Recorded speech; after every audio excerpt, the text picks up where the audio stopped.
Right, good morning, guys. Welcome to another edition. Mr. West reads The Ice Monster. So, quick recap. So, remember, they brought the mammoth back to life because Dottie flew the hot air balloon into the lightning storm, and Elsie put a copper wire into the mammoth's heart, and then that was attached to the top of the balloon. And when they hit the lightning storm and lightning struck the balloon, it went down the copper wire and into the mammoth. The professor wanted to put the mammoth into a cage, mammoth which they had called Wooly, but Dottie and Elsie fought back against the professor, and they ended up. How did they beat him? Oh yeah, they ended up throwing the balloon at him, and they threw the balloon at him, covered him up, and then Elsie bopped him over the head, and so they defeated it. But then when they turned around to see the mammoth and to get the mammoth had disappeared. Oh dear. So this is chapter 36, and it is called Woolly Mammoth. No, sorry, it's called Missing Mammoth. You might think a mammoth would be too big to lose, but that was exactly what Elsie and Dottie had done. Woolly, called out the girl. I'm not sure she's going to come running like a dog, said the lady. She can't have gone far. Elsie looked at the floor of the museum for any mammoth footprints. There was a trail of them that went all the way up the steps. She's gone upstairs, said the girl. Oh no, said Dottie. I cleaned the upper floors last night. Why would she have gone up there? The lady thought for a moment. Maybe she wanted to see the butterfly collections. Elsie shook her head. Come on, let's go upstairs and look. Apart from the sound of the wind swirling in from one of the broken windows, the museum was eerily silent. The pair followed the footprints all the way up to the top floor, where they came to a stop outside the library. I didn't know mammoths could read, remarked Dottie. Elsie shook her head in disbelief. Where to next? Well, this is the top floor of the museum. She can't have gone all the way up to. Before Dottie could say the roof, there was a deafening sound from above. Crash! The pair looked at each other. No words were needed. Boom! Debris started falling from the ceiling. How do we get onto the roof from here? Asked the girl. This is the only way. Follow me. They scrambled up a flight of steps. Ahead of them, they could see a mammoth-sized hole in the wall. More mess, muttered Dottie. When they reached the hole, they saw the most startling sight. The mammoth was standing on the roof, looking across London's skyline as dawn was breaking. It would have been a magnificent scene to paint, but sadly, there just wasn't time right now. Wooly! Cried the girl as she stepped out onto the roof. What are you doing up here? The animal chose to do the same selective hearing trick on Elsie that the girl did on grown-ups. She just kept staring forwards. What is she looking at? Asked Dottie. Elsie followed the creature's gaze. The Royal Albert Hall? Hyde Park? Lord's Cricket Ground? Do mammoths like cricket? Asked Dottie. I don't imagine so, said Elsie. No, hard to hold the bat with the trunk, she mused. What's beyond Lord's? Asked Elsie. She hadn't ventured too far out of central London. Hampstead Heath, replied Dottie. Beyond that? Highgate Hill? Beyond that? I dunno, I never did history at school. Geography? That neither. Elsie stood beside Wooly and patted her side gently. What are you looking at, my friend? She whispered to the animal. But the mammoth just kept staring straight ahead. She lifted her trunk to the sky and let out a mournful cry. The girl wrapped her arms around the animal to give her a hug. The mammoth leaned towards Elsie and wrapped her trunk around her. Not too close to the edge, please, Wooly, she said, guiding the mammoth back. Dottie took a step forward. It's an awfully long way down, said the lady. There's a robber! Came a shout from the ground. Elsie looked down over the edge of the roof. There was a whole squad of policemen looking up at them. Chapter 7, 37. Bang, bang, bang. Get down from there, came a shout. Elsie knew that voice. It was the head of the police, Commissioner Barker. We've had reports of a large lady in a hot air balloon crashing through the window of the museum. It wasn't me, called Dotty. It must have been another large lady flying a hot air balloon. Pull the other one, it's got bells on, came the shout from below. Elsie was shaking. Dotty, if they catch us, they'll lock us up, and goodness knows what they'll do to Wooly. Oh dear, oh dear, oh dear, oh dear, oh dear, oh dear, oh dear. Please stop saying oh dear over and over again. We need to find a way out of here, or we're all done for. Oh dear, the poor lady couldn't help it. Oh dear, I didn't mean to say oh dear, oh dear. You have 10 seconds to give yourselves up, or we will be forced to open fire, barked Barker. Then there was the sound of rifles being cocked. Click, click, click, click, click. Have you ever ridden a horse? Asked Elsie. No. A donkey? No. 10. Ever sat on the carousel at the fair? Oh, no. Me neither, but how hard can it be? 9. Are you thinking what I'm thinking? Asked Dotty. 8. What am I thinking? Replied the girl. 7. That you're going to ride on my back. 6. No, I'm not thinking that, said Elsie. 5. Oh, dear. 4. I'm thinking we're going to have to ride this mammoth out of here. 3. Oh, dear. 2. Yes, I know. Oh, dear. But right now we don't have much choice. 1. Yes, agreed Dotty. The pair grabbed hold of the tusk each and with all their might forced the mammoth backwards away from the edge of the roof. Fire at will, came the bellow from below. Gunshots crackled the dawn sky. Bang, bang, bang, bang, bang, bang, bang. Chapter 38. A slap on the bottom. Bang, bang, bang, bang, bang, bang, bang. The mammoth started wailing. Being a prehistoric creature, she had never heard gunfire before. She began flailing around in fear. Ah! Cried Dotty. Hold on! Yelled Elsie. The pair gripped onto the tusks as tightly as they could. Don't let go! Shouted the girl. If they did, they would be hurled from the roof and become human jam on the ground below. Bang, bang, bang, bang, bang, bang, bang! The mammoth retreated through the hole in the wall she had created. Now she was inside the museum, dragging her 2 new friends with her. Safely inside, Elsie let go of the tusk and fell to the floor. Meanwhile, Dotty was being thrown around like a rag doll. Help! She shrieked. Let go! What? I said, let go!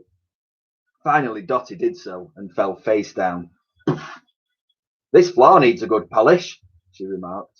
There isn't time for that, said the girl. We need to escape. Bang, bang, bang, bang, bang, bang, bang. Reload, ordered Barker. The gunfire had ended for a moment, and the mammoth stopped flailing around. The girl patted the animal and stroked the fur on her trunk, which helped calm her down. Wooly, I will never let anything bad happen to you, I promise, she whispered. But you're going to have to trust me, okay? I know you're not going to like it at first, but this is the only way to get out of here. Now, Dotty, give me a leg up. Are you sure this is a good idea? No, but it's our only idea. Elsie put her hand on the lady's shoulder. Dotty cupped her own hands, and the girl used them as a step to climb up onto the animal's back. Good mammoth, said Elsie. The girl gripped the animal's flanks with her legs and used 2 handfuls of fur as reins. To her surprise, the mammoth didn't buck or even let out a sound. In fact, she immediately seemed comfortable with this new arrangement. Elsie reached out her hand to help Dotty up. Come on, ordered the girl. The lady was getting on a bit and struggled to heave herself up. Once she had, Dotty couldn't swing her leg over the animal like Elsie. Instead, she just lay face down on Wooly's back, her head buried in the animal's fur. It looked rather undignified. Are you comfortable? Asked Elsie. Of course not, replied Dotty, but I think we'd better get a move on.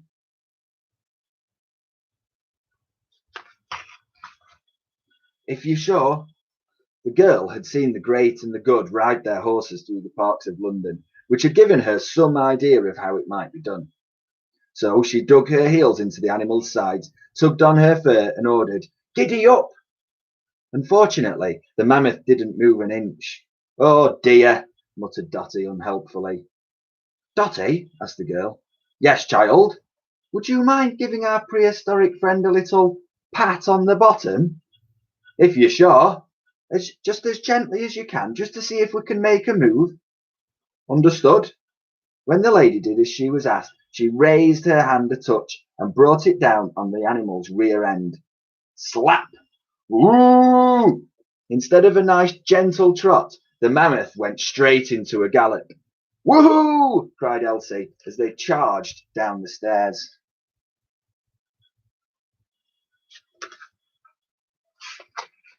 Chapter 39. An Unwelcome Sight.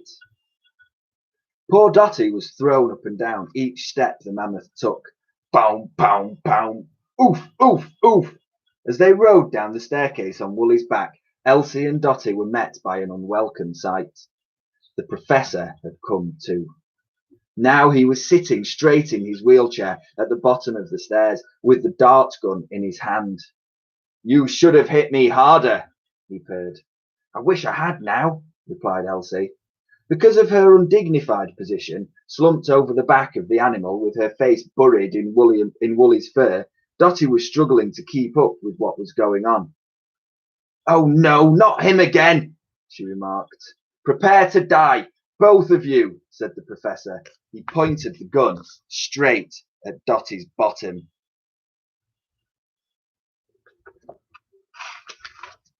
A deafening sound came from the huge wooden doors behind him. Boom! "What's that?" asked Elsie. "That will be the policemen battering their way in," replied the professor. Boom! And another. "There's just enough time to kill you and claim this monster as mine." Boom! Another. "I'm going to enjoy this."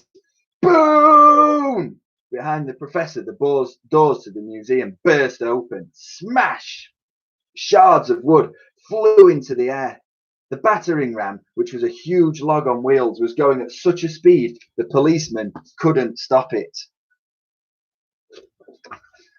It sped right towards the professor, whacking the back of his wheelchair.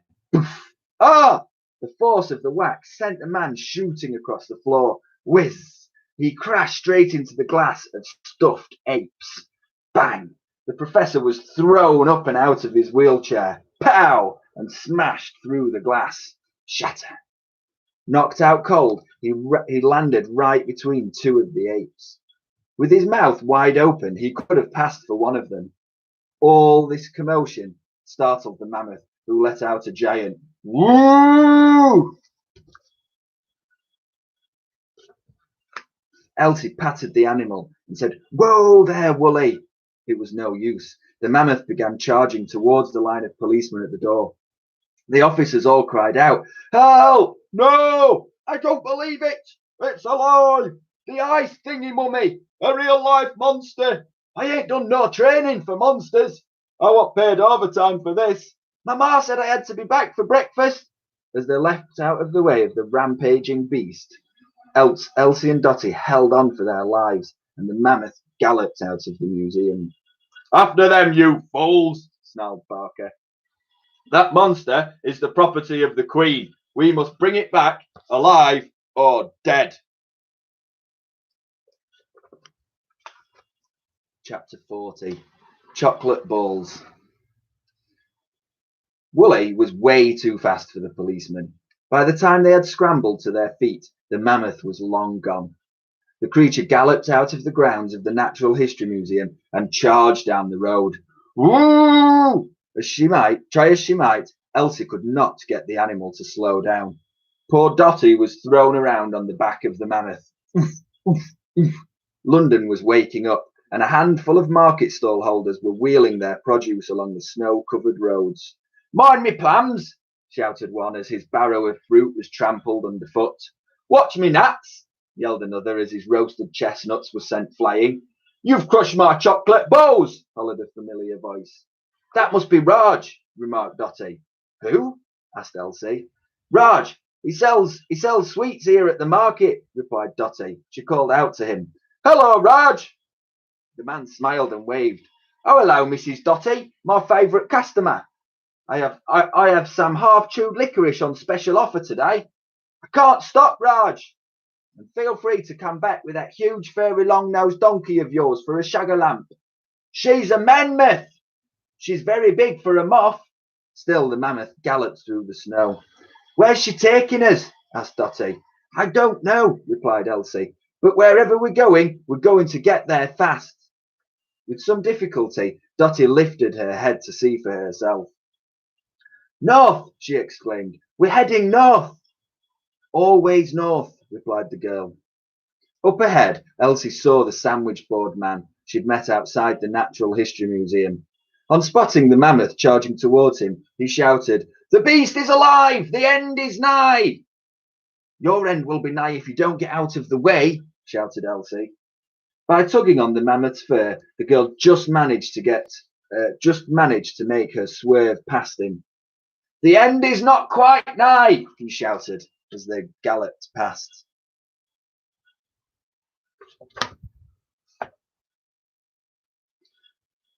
Woolly's going to trample someone to death if we're not careful, said Elsie. We need to get her off the street, hide her somewhere. I know the perfect place, replied Dotty. Where? The Royal Hospital. It's not far. It's where Titch lives. He'll help us. How do we get there? Can you steer? A little bit. Then steer right. The girl tugged on the fur of the mammoth's right side, and the animal veered right. But Dotty, we can't just turn up there with a mammoth. The lady was stumped by this. Oh yeah, you're right. I'm pretty sure they only treat old soldiers, not animals. Prehistoric animals. Yeah, I imagine they aren't welcome. Someone might tell on us. We have to disguise her somehow. We could shave her and say she's an elephant. Hold on. I am holding on, love, for dear life. I've got an idea. Elsie steered the mammoth down a dingy back street. Just ahead was a laundry where a number of sheets were hanging up to dry. We just need to borrow these sheets. Whatever for? You'll see.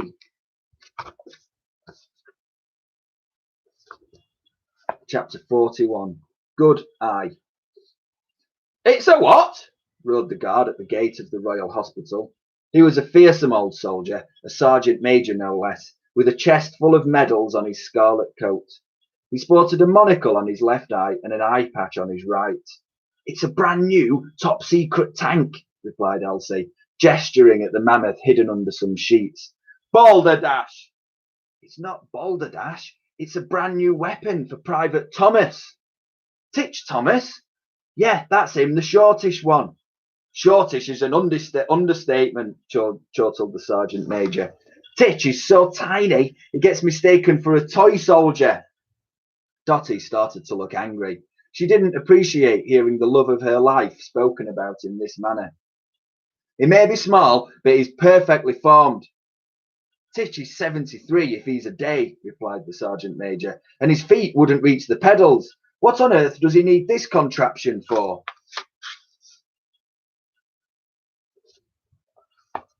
That's top secret, isn't it? Answered Elsie. If we told you, it wouldn't be top secret. The old soldier did not look convinced. Who are you, anyway? That's top secret too, replied the girl. Now open this gate, ordered Dotty. From under the sheet, the mammoth raised her trunk. The sergeant major was becoming increasingly suspicious. Elsie and Dotty looked at each other nervously. What was that? Demanded the sergeant major. That? Asked Dotty. Yeah, that. Well, began Elsie. It's a cannon thing just lifting up. She pushed down on the trunk and Woolly let out another woo. It said something, snarled the sergeant major. No, it didn't. Yeah, it did. It didn't.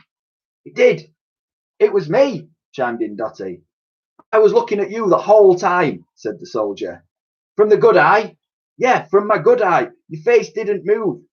Well, began Dotty, that's because... Spit it out, woman. That's because the sound came from my body. Your body, madam?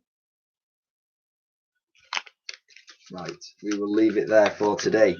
So hope you guys is all okay. Remember, if you need anything from us, go on the school website, find the year 4 email address, and on the school website you'll find loads of work packs and things to download. If you need those printing out, send us an email and we can get those printed out for you so you can collect them from school. And I will be back here same time tomorrow at 10 o'clock. Okay guys, take care. Bye.